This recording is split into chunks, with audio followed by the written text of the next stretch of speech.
नमस्ते बच्चों, मैं मीरा अंबुरे अपने हिंदी क्लासेस में आपका स्वागत करती हूँ। हमने पिछले वीडियो में जो एवरेस्ट मेरी शिखर यात्रा ये कक्षा 9वीं का पाठ जो सीखा था वह बचेंद्री पाल जी का था। वह हमने पिछले वीडियो में पूर्ण किया। अभी हम इनके प्रश्न उत्तर देखेंगे। निम्नलिखित प्रश्नों के उत्तर 1-2 पंक्तियों में दीजिए। पहला प्रश्न है, अग्रिम दल का नेतृत्व कौन कर रहा था?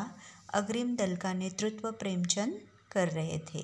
दूसरा प्रश्न है, लेखिका को सागरमाथा नाम क्यों अच्छा लगा? उत्तर, एवरेस्ट को नेपाली भाषा में सागरमाथा नाम से जाना जाता है। लेखिका को सागरमाथा नाम अच्छा लगा क्योंकि सागर के पैर नदियाँ है तो सबसे ऊंची चोटी उसका माथा है और यह एक फूल की तरह दिखाई देता है जैसे माथा हो। तीसरा प्रश्न है, लेखिका को ध्वज जैसा क्या लगा? उत्तर है, लेखिका को एक बड़े भारी बर्फ का बड़ा फूल पर्वत शिखर पर लहराता हुआ ध्वज जैसा लगा। चौथा प्रश्न है यहाँ पर बच्चों की, हिमस्खलन से कितने लोगों की मृत्यु हुई और कितने घायल हुए? उत्तर है, हिमस्खलन से 1 की मृत्यु हुई और 4 घायल हो गए थे। पांचवा प्रश्न है यहाँ पर बच्चों देखो, मृत्यु के अवसाद को देखकर कर्नल खुल्लर ने क्या कहा? उत्तर, एक शेरपा कुली की मृत्यु तथा 4 के घायल होने के कारण अभियान दल के सदस्यों के चेहरे पर छाए अवसाद को देखकर कर्नल खुल्लर ने कहा कि एवरेस्ट जैसे महान अभियान में खतरों को और कभी कभी तो मृत्यु को भी सहज भाव से स्वीकार करना चाहिए। छठा प्रश्न है यहाँ पर देखो बच्चों, रसोई सहायक की मृत्यु कैसे हुई? प्रतिकूल जलवायु के कारण एक रसोई सहायक की मृत्यु हो गई। सातवां प्रश्न है यहाँ पर, कैंप 4 कहाँ और कब लगाया गया? उत्तर है, कैंप 4 29 अप्रैल को 7,900 मीटर की ऊंचाई पर लगाया गया था। आठवां प्रश्न है, लेखिका ने शेरपा कुली को अपना परिचय किस तरह से दिया? उत्तर है, लेखिका ने शेरपा कुली को अपना परिचय यह कहकर दिया कि वह बिल्कुल ही नौसिखिया है और एवरेस्ट उसका पहला अभियान है। यहाँ पर 9वां प्रश्न है, ये जो है 9वां प्रश्न, लेखिका की सफलता पर कर्नल खुल्लर ने उसे किन शब्दों में बधाई दी? उत्तर है, लेखिका की सफलता पर बधाई देते हुए कर्नल खुल्लर ने कहा, मैं तुम्हारी इस अनूठी उपलब्धि के लिए तुम्हारे माता पिता को बधाई देना चाहूँगा। देश को तुम पर गर्व है और अब तुम ऐसे संसार में जाओगी जो तुम्हारे अपने पीछे छोड़े हुए संसार से एकदम भिन्न होगा। तो आइए बच्चों, अभी हम लोगों ने 1 से 2 वाक्यों में प्रश्नों के उत्तर देखे। अभी 25 से 30 शब्दों में जो उत्तर यहाँ पर आप लोगों को लिखना है। निम्नलिखित प्रश्नों के उत्तर जो है 25 से 30 शब्दों में लिखिए। प्रश्न है, नज़दीक से एवरेस्ट को देखकर लेखिका को कैसा लगा? उत्तर, नज़दीक से एवरेस्ट को देखकर लेखिका को इतना अच्छा लगा कि वो भौचक्की रह गई। वह एवरेस्ट 900 और 900 की ऊंचाइयों से घिरी बर्फीली टेढ़ी मेढ़ी नदी को निहारती रही। यहाँ पर 11वां प्रश्न है, डॉक्टर मीनू मेहता ने क्या जानकारी दी? डॉक्टर मीनू मेहता ने उन्हें निम्न जानकारियाँ दी। एल्यूमीनियम की सीढ़ियों से अस्थायी पुलों का बनाना, लट्ठों और रस्सियों का उपयोग करना, बर्फ की आड़ी तिरछी दीवारों पर रस्सियों को बांधना, अग्रिम दल के अभियांत्रिक कार्यों की जानकारी वहाँ पर उन्होंने दी। 12वां प्रश्न है, तेंजिंग ने लेखिका की तारीफ में क्या कहा? तेंजिंग ने लेखिका की तारीफ में कहा कि वह एक पर्वतीय लड़की है, उसे तो शिखर पर पहले ही प्रयास में पहुंच जाना चाहिए। कठिन और रोमांचक कार्य करना उनका शौक था। वे लेखिका की सफलता चाहते थे और उन्हें पूरी आशा थी कि वे होंगी। यहाँ पर 13वां प्रश्न है बच्चों, लेखिका को किनके साथ चढ़ाई करनी थी? लेखिका को अपने दल के साथ तथा जय और मीनू के साथ चढ़ाई करनी थी, परंतु वे लोग पीछे रह गए थे। 14वां प्रश्न है यहाँ पर देखो बच्चों, लोब्सांग ने तंबू का रास्ता कैसे साफ किया? उत्तर है, तंबू के रास्ते एक बड़ा बर्फ पिंड गिरा था जिसने कैंप को तहस नहस कर दिया था। लोब्सांग ने अपनी स्विस छुरी की सहायता से तंबू का रास्ता साफ किया और लेखिका को बाहर निकाला।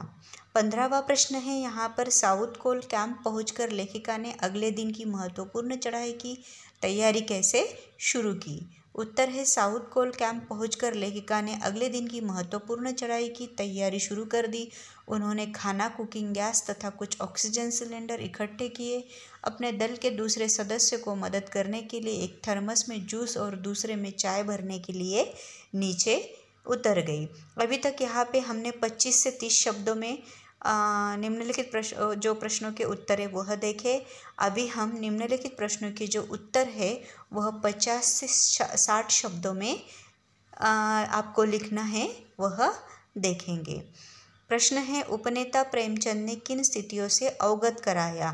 उत्तर है, उपनेता प्रेमचंद ने अभियान दल के सदस्यों को निम्न स्थितियों से अवगत कराया। पहली बड़ी बाधा कुंभू हिमपात की स्थिति से अवगत कराया। उन्होंने यह भी बताया कि उनके दल ने कैंप एक 6000 मीटर जो हिमपात के ठीक ऊपर है वहां तक का रास्ता साफ कर दिया था। यह भी बताया कि पुल बना दिया गया, रस्सियां बांध दी गई तथा झंडियों से रास्तों को चिन्हित कर दिया गया है। बड़ी कठिनाइयों का जायजा ले लिया गया है। ग्लेशियर बर्फ की नदी है और बर्फ का गिरना जारी है। यदि हिमपात अधिक हो गया तो अभी तक किए गए सारे काम व्यर्थ हो सकते हैं। हमें रास्ते खोलने का काम दोबारा भी करना पड़ सकता है। यहाँ पर आगे का प्रश्न जो है, हिमपात किस तरह होता है और उससे क्या क्या परिवर्तन आते हैं। उत्तर, बर्फ के खंडों का अव्यवस्थित ढंग से गिरने को हिमपात कहा जाता है। ग्लेशियर के बहने से अक्सर बर्फ में हलचल मच जाती है। इससे बर्फ की बड़ी बड़ी चट्टानें तत्काल गिर जाया करती है। अन्य कारणों से भी अचानक खतरनाक स्थिति उत्पन्न हो जाती है। इससे धरातल पर बड़ी चौड़ी दरारें पड़ जाती है। अधिक हिमपात के कारण तापमान में भारी गिरावट आती है, रास्ते बंद हो जाते हैं। आगे का प्रश्न है, लेखिका के तंबू में गिरे बर्फ पिंड का वर्णन किस तरह किया गया है। उत्तर है, लेखिका के तंबू में गिरे बर्फ पिंड का वर्णन बहुत भयानक एवं खतरनाक था। लेखिका गहरी नींद में सोई थी कि रात के 12:30 पर यानी 12:30 बजे एक सख्त चीज़ लेखिका के सिर के पिछले हिस्से से टकराई और वह जाग गई। साथ ही एक जोरदार धमाका भी हुआ। एक लंबा बर्फ पिंड लोहसे ग्लेशियर से टूटकर कैंप के ऊपर आ गिरा था। उसमें अनेक हिमखंडों का पुंज था। वह एक एक्सप्रेस रेलगाड़ी की तेज गति के साथ और भीषण गर्जना के साथ गिरा था। इसने लेखिका के कैंप को नष्ट कर दिया था। इससे चोट तो सभी को लगी पर मृत्यु किसी की भी नहीं हुई। आगे का प्रश्न है, लेखिका को देखकर कि हक्का बक्का क्यों रह गया। उत्तर, लेखिका को देखकर कि हक्का बक्का रह गया क्योंकि इतनी बर्फीली हवा में नीचे जाना खतरनाक था। फिर भी लेखिका सबके लिए चाय व जूस लेने नीचे उतर रही थी। आगे का प्रश्न है बच्चों 20वां जो है, एवरेस्ट पर चढ़ने के लिए कुल कितने कैंप बनाए गए उनका वर्णन कीजिए। उत्तर है, एवरेस्ट पर चढ़ने के लिए कुल 7 कैंप बनाए गए थे। बेस कैंप था जो वो पहला कैंप था। यह कैंप काठमांडू के शेरपा लैंड में लगाया गया था। पर्वतीय दल के नेता कर्नल खुल्लर यही रहकर एक एक गतिविधि का संचालन कर रहे थे। उपनेता प्रेमचंद ने हिमपात संबंधी कठिनाइयों का परिचय यही दिया था। दूसरा जो कैंप था वह यह एक कैंप 6000 मीटर की ऊंचाई पर बनाया गया। यह हिमपात के ठीक ऊपर था। इसमें सामान जमा था। तीसरा कैंप था, यह चढ़ाई के रास्ते में था। चौथा कैंप था जो इसे लोहसो की बर्फीली सीधी ढलान पर लगाया गया था। यह रंगीन नायलॉन से बना था। यही लोहसे ग्लेशियर से टूटकर बर्फ पिंड कैंप पर आ गिरा था। पांचवा जो कैंप था यह समुद्र तट से 7900 मीटर की ऊंचाई पर था। और छठा जो साउथ कोल कैंप, यही से अंतिम दिन की चढ़ाई शुरू है। और 7वां जो था शिखर कैंप, यह कैंप अंतिम कैंप था। यह एवरेस्ट के ठीक नीचे स्थित था। 21वां प्रश्न है बच्चों, चढ़ाई के समय एवरेस्ट की चोटी की स्थिति कैसी थी? उत्तर, जब लेखिका एवरेस्ट की चोटी पर पहुंचती तब वहां तेज हवा के कारण बर्फ उड़ रही थी। एवरेस्ट की चोटी शंकु के आकार की थी। वहां इतनी भी जगह नहीं थी कि दो व्यक्ति एक साथ खड़े हो सके। चारों ओर हजारों मीटर लंबी सीधी ढलान थी। चट्टानें इतनी भुरभुरी थी मानो शीशे की चादरें बिछी हो। लेखिका को फावड़े से बर्फ की खुदाई करनी पड़ी ताकि स्वयं को सुरक्षित और स्थिर कर सके। आगे का प्रश्न देखते हैं। 22वां प्रश्न है, सम्मिलित अभियान में संयोग व साह्यता की भावना का परिचय बचेंद्री के किस कार्य से मिलता है? उत्तर, लेखिका के व्यवहार से संयोग और साह्यता परिचय तब मिलता है जब वे अपने दल के दूसरे सदस्य को मदद करने के लिए एक थर्मस में जूस और दूसरे में चाय भरने के लिए बर्फीली हवा में तंबू से बाहर निकली और नीचे उतरने लगी। जय ने उनके प्रयास को खतरनाक बताया तो बचेंद्री ने जवाब दिया, मैं भी औरों की तरह पर्वतारोही हूँ, इसलिए इस दल में आई हूँ। शारीरिक रूप से ठीक हूँ, इसलिए मुझे अपने दल के सदस्यों की मदद क्यों नहीं करनी चाहिए? यह भावना उसकी सहयोगी प्रवृत्ति को दर्शाती है। अभी आगे देखते हैं कि निम्नलिखित आशय स्पष्ट कीजिए। 23वां प्रश्न है, एवरेस्ट जैसे महान अभियान में खतरों को और कभी कभी तो मृत्यु भी आदमी को सहज भाव से स्वीकार करनी चाहिए। ये कथन अभियान दल के नेता कर्नल खुल्लर का है। उन्होंने शेरपा कुली की मृत्यु के समाचार के बाद कहा था, उन्होंने सदस्यों के उत्साहवर्धन करते हुए अभियान के दौरान होने वाली दुर्घटनाओं को वास्तविकता से परिचित करना चाहा। एवरेस्ट की चढ़ाई कोई आसान काम नहीं है, यह जोखिम भरा अभियान होता है। यदि ऐसा कठिन कार्य करते हुए मृत्यु भी हो जाए तो उसे स्वाभाविक घटना के रूप में लेना चाहिए। 24वां प्रश्न है, सीधे धरातल पर दरार पड़ने का विचार और इस दरार का गहरे चौड़े हिमविदर में बदल जाने का मात्र ख्याल ही बहुत डरावना था। इससे भी ज़्यादा भयानक इस बात की जानकारी थी कि हमारे संपूर्ण प्रयास के दौरान हिमपात लगभग 1 दर्जन आरोहियों और कुलियों को प्रतिदिन छूता रहेगा। उत्तर है, इस कथन का आशय है कि हिमपात के कारण बर्फ के खंडों के दबाव से कई बार धरती के धरातल पर दरार पड़ जाती है। यह दरार गहरी और चौड़ी होती चली जाती है और हिमविदर में बदल जाती है। ये बहुत खतरनाक होते हैं। यह सुनकर लेखिका का भयभीत होना स्वाभाविक था। इससे भी ज़्यादा भयानक जानकारी थी कि पूरे प्रयासों के बाद यह भयंकर हिमपात पर्वतारोहियों और कुलियों को परेशान करता है। उन्हें इनका सामना करना पड़ेगा। 25वां प्रश्न है, बिना उठे ही मैंने अपने थैले से दुर्गा माँ का चित्र और हनुमान चालीसा निकाला। मैंने इनको अपने साथ लाए लाल कपड़े में लपेटा, छोटी सी पूजा अर्चना की और इनको बर्फ में दबा दिया। आनंद के क्षण में मुझे अपने माता पिता का ध्यान आया। यहाँ पर लेखिका जब एवरेस्ट की चोटी पर पहुंचकर घुटनों के बल बैठकर बर्फ पर अपना माथा लगाया और लेखिका ने और चुंबन किया। उसके बाद एक लाल कपड़े में उन्होंने क्या किया, माँ दुर्गा का चित्र और हनुमान चालीसा को लपेटा और छोटी सी पूजा करके बर्फ में दबा दिया। वो बहुत खुश थी और उसे अपने माता पिता का स्मरण हो आया। यह लेखिका के लिए अत्यंत गौरव का क्षण था। उन्हें आज भी एवरेस्ट पर चढ़ने वाली प्रथम भारतीय महिला के रूप में पहचाना जाता है। 26वां प्रश्न है बच्चों, इस पाठ में प्रयुक्त निम्नलिखित शब्दों की व्याख्या पाठ का संदर्भ देकर कीजिए। निहारा है, धसकना है, खिसकना है, सागर माथा है, जायजा है, लेना है और नौसिखिया है। अभी आपको पता है कि इस पाठ में प्रयुक्त जो निम्नलिखित जो शब्द आए हुए हैं उनको क्या करना है, हमें संदर्भ देकर वाक्य पूरा करना है। निहारा है, एवरेस्ट की चोटी को बचेंद्री पाल ने निहारा है। धसकना, खिसकना ये दोनों शब्द हिमखंडों के गिरने के संदर्भ में आए हैं। सागर माथा जो है ये नेपाली एवरेस्ट चोटी को सागर माथा कहते हैं। जायजा लेना, यह शब्द प्रेमचंद ने कैंप के परीक्षण निरीक्षण कर स्थिति के बारे में प्रयुक्त किया हुआ है। नौसिखिया, बचेंद्री पाल ने तेंजिन को अपना परिचय देते हुए यह शब्द प्रयुक्त किया है। 27वां प्रश्न है, निम्नलिखित पंक्तियों में उचित विराम चिन्हों का प्रयोग कीजिए। अभी यह व्याकरण का भाग है, यहाँ पर क्या करना है, विराम चिन्हों का हमें उपयोग करना है। उन्होंने कहा, तुम एक पक्की पर्वतीय लड़की लगती हो, तुम्हें तो शिखर पर पहले ही प्रयास में पहुंच जाना चाहिए। तो यहाँ पर क्या होगा, विराम चिन्ह कहाँ दिए गए हैं। देखो, पहला जो प्रश्न का उत्तर है, उन्होंने कहा इन्वर्टेड कॉमा में, अवतरण चिन्ह में, तुम एक पक्की पर्वतीय लड़की लगती हो, तुम्हें तो शिखर पर पहले ही प्रयास में पहुंच जाना चाहिए। फिर अवतरण चिन्ह।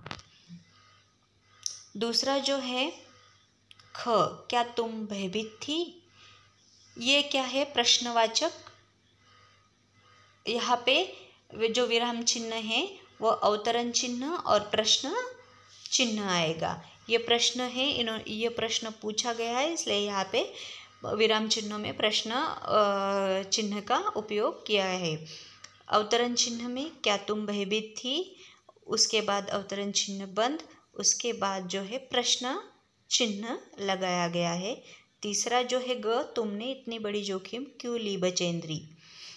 तो यहाँ पर अवतरण चिन्ह में यहाँ पे भी प्रश्न पूछा गया है, तुमने इतनी बड़ी जोखिम क्यों ली, प्रश्न चिन्ह, और फिर आगे बचेंद्री और फिर पूर्ण विराम। 28वां प्रश्न है, नीचे दिए उदाहरण के अनुसार निम्नलिखित शब्द युग्मों का वाक्यों में प्रयोग कीजिए। उदाहरण, हमारे पास एक वॉकी टॉकी था। पहला जो है टेढ़ी मेढ़ी, उसका हमें क्या करना है, शब्द युग्मों का वाक्य में क्या करना है, प्रयोग करना है। तो पहले शब्द का वाक्य में प्रयोग है, उनके घर के रास्ते में टेढ़ी मेढ़ी पगडंडियाँ है। दूसरा जो शब्द है गहरे चौड़े, चौराहे के गहरे चौड़े नालों में हमेशा पानी भरा रहता था। तीसरा शब्द जो है आसपास, उसका घर यही आसपास है। चौथा जो शब्द है हक्का बक्का, मशहूर क्रिकेटर को पार्टी में देखकर मैं हक्का बक्का रह गया। पांचवा जो शब्द है इधर उधर, शिक्षक का ध्यान हटते ही बच्चे इधर उधर भागने लगे। छठा जो शब्द है लंबे चौड़े, रास्ते में लंबे चौड़े सांप को देखकर मेरी घींघी बद गई।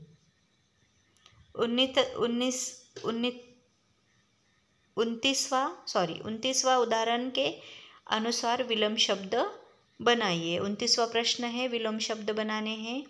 अनुकूल का क्या होता है विलोम, तो प्रतिकूल होता है। अनुकूल का विलोम शब्द क्या होता है, प्रतिकूल होता है। नियमित का क्या होता है, तो अनियमित।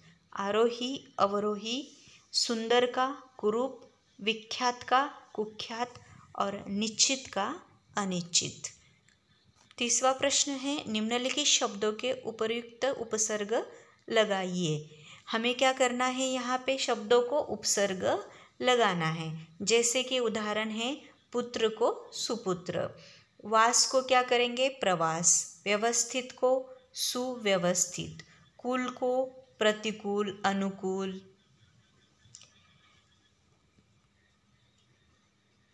गति को प्रगति, रोहन आरोहण, रक्षित को आरक्षित। हमने यहाँ पर क्या किया, अभी सभी शब्दों को उपसर्ग लगाया है। 31वां प्रश्न है, निम्नलिखित क्रिया विशेषणों का उचित प्रयोग करते हुए रिक्त स्थानों की क्या करना है, पूर्ति करनी है। यहाँ पे मैं रिक्त स्थान यह कार्य कर लूँगा, क्या आएगा यहाँ पे, देखो, मैं कुछ देर बाद यह कार्य कर लूँगा, मैं सुबह तक यह कार्य कर लूँगा, मैं कम समय में यह कार्य कर लूँगा, मैं अगले दिन यह कार्य कर लूँगा। यहाँ पे क्या करना है आपको, उचित जो है इनमें से जो शब्द है यहाँ पे रिक्त स्थानों में भरना है। तो यहाँ पे आएगा मैं सुबह तक कार्य कर लूँगा। दूसरा जो है बादल घिरने के कुछ देर बाद ही वर्षा हो गई, तीसरा जो है ग जो है उसने बहुत कम समय में इतनी तरक्की कर ली। और जो अंत का अंतिम है नाड़केसा को अगले गांव जाना था। ये थे हमारे प्रश्न उत्तर इस पाठ के। आपको ये प्रश्न उत्तर वाला पाठ के प्रश्न उत्तर का वीडियो कैसा लगा मुझे यह कमेंट में बताइए। लाइक कीजिए, सब्सक्राइब कीजिए। धन्यवाद।